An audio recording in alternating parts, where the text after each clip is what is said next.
Hello everyone, this is Imaginary Dreams, and this is a sort of fan art rendition combining three quite amazing animations in the past season. First is Land of the Lustrous, second is Made in the Abyss, and the third is Girl's Last Tour. In this first part, I just mapped out the basic layout of where I want each character to be, and now just slowly sketching out our first character, Shito. Um, Sorry for pronouncing their names incorrectly or whatnot. And now just working on Foss. And in this kind of scene, it's more of idea that these two group adventurers, Rico and Reg, meets up with Shito and Yuri, and what kind of interaction would they do together or act when they form this new friendship.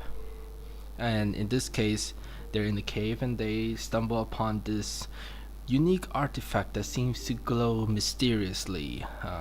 As we know, the viewers, this is Foss from Land of the Lustrous. In this case, she is dormant, asleep, and waits to be awoken again. But as for this part, she's just sleeping.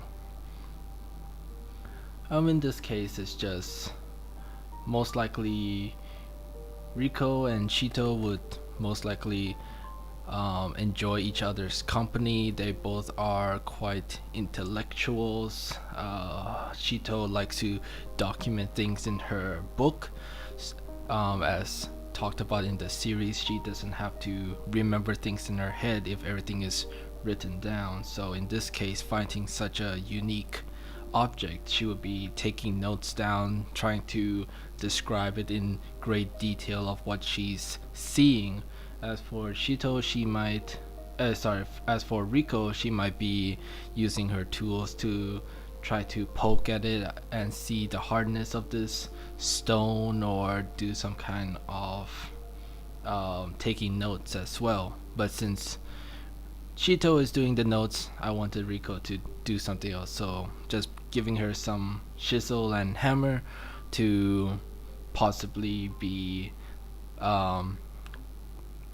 hitting on the lower part of Foss's leg.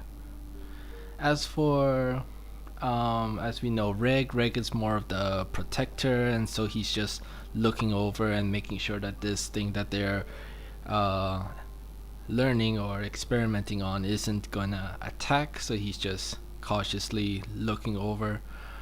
Had a few problems with his facial expression, not sure what kind of emotion is he supposed to feel.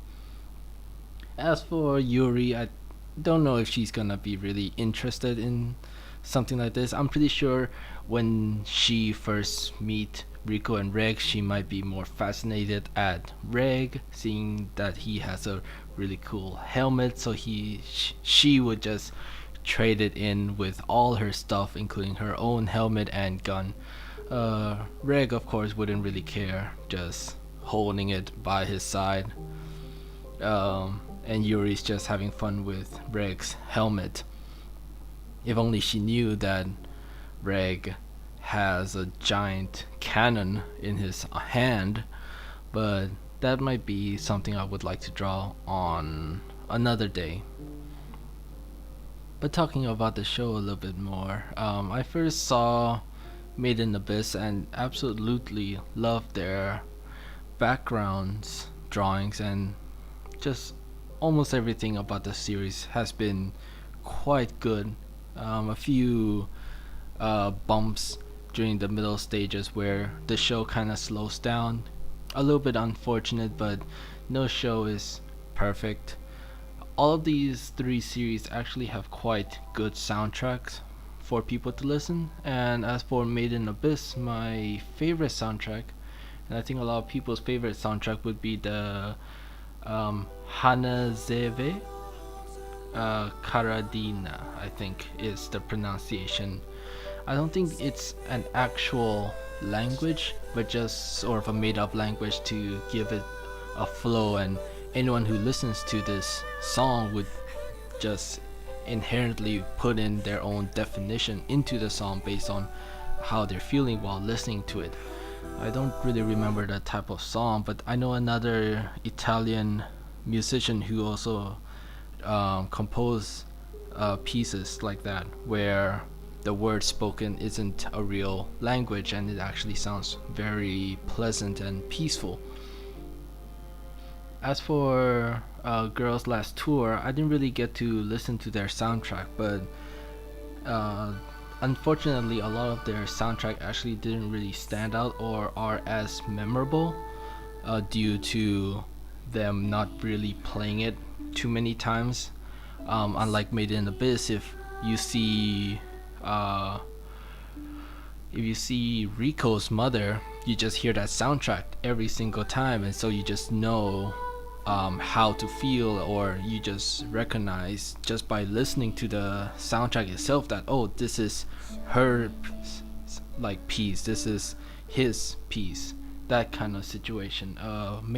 Girls' Last Tour didn't really have that, but if you go and check out their soundtrack, actually it's actually 2 hours long, just as long as Made in Abyss, and I just find that astonishing. I'm just gonna like get to listen to it more carefully. And from one of the first videos, after listening to it, yeah, some of the songs are quite recognizable, but not so memorable at this point. Not saying that the music is bad, it's just how they use the music within their show to make it memorable. As for Land of the Lustrous, haven't really talked too much about it. The song that I'll pick, or the best song, would be the SunSpot, and that is sort of the theme song of the current enemies, or yeah, the enemies of the series, the Moon People. And that song is like the theme song of the enemies. Whenever they appear, the song would play, and even before you see the enemy, the song would already be playing, indicating to the viewers that the enemies or danger is here, danger is coming. It has this sense of feeling like if in our world there's the world of the wars, the aliens invasion, you hear their sound, you would just be wanting to run for the hills, go underground, just hide basically. And that's just the sense of emotion I get while listening to this type of song while watching the show, and I just find it quite nice to listen to that is able to just bring that kind of emotion out just by listening to the music, instead of only needing visuals to bring out emotions. They just go hand in hand together.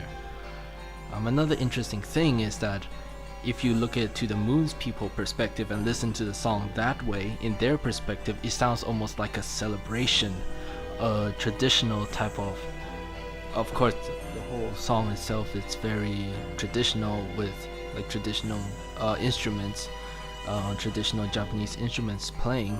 I cannot name them unfortunately, but yeah, it just sounds like a very traditional sound, music playing in the background. It's something that you could possibly hear in a temple area, just playing in the background. And so it's just, in the Moon's People's perspective, it's like a celebration of like, we're here, it's happy, like happy times that we're here to like collect the gems. But then in the gems perspective, it's like quite horrifying that you're being taken away. And I just love that double meaning in this song so much. Like, I really recommend if for you to just go listen to it again and just like try to think of it in the other character's point of view, the enemy's point of view. How would this song play for them? And I just think it would just bring another deeper level to the song itself. So right now I finished basically coloring in all of the characters.